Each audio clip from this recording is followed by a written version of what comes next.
The 11th of February 2024, you're welcome back to Real True Education, Not Fake News Farming. This is an idea here just to show you in designing a shed. These are cattle being weaned. Some of them are about a month being weaned, others only weaned yesterday. So it's the time that they need a bit of meal and a bit of backup. And in this case, this shed has 2 of the 4 bays designed so that there's 2 sides to it. If you have only those 2 troughs or only 3 troughs, you may run the problem over here that these cattle will pull the trough over and gobble up all the meal for the weanling. So 2 is enough, or maybe 3, or a bucket. But it's better if you have 2 sides, and this is just to take into account if you're designing a slatted shed. So for a pause there now, please.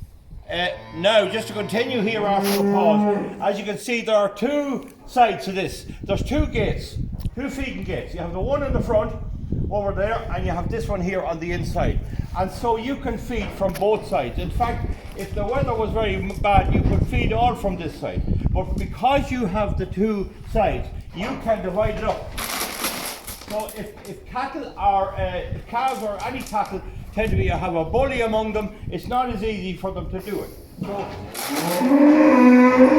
just bear that in mind. You can feed from both sides. It doesn't impact on the shed at all. It's still the very same and all of that. So just to bear that in mind when you're designing the shed. Now another thing, folks, is about the ration. Whatever ration you're given, I'm given weanling pellets.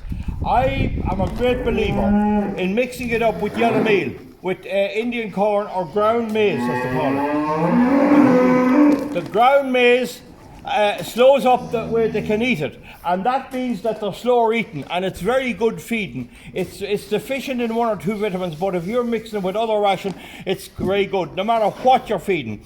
I believe it slows them down eating it. It stops one gobbling up them all, and it's a great way. And in fact, some of my cattle won't eat nuts on their own. They have to get a bit of yellow meal with it. Now the other thing too is, of course, if you're feeding a granulated nutrient, pre-carver or whatever, I'm a great believer in it. You can do the licks or you can mix it with the meal. I prefer to mix it with the meal. They have to consume it. It seems to produce first class calves. That's all I can say. Now another thing is the design of buckets. These plastic buckets are cheap and they're good enough, but they always have the same problem. The handle comes out just here, just there.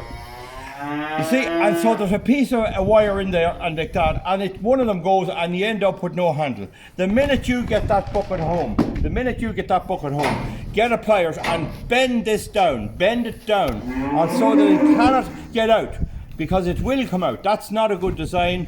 Bend it down so that it can't get out.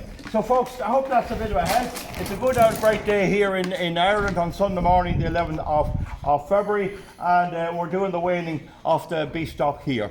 Okay, thank you.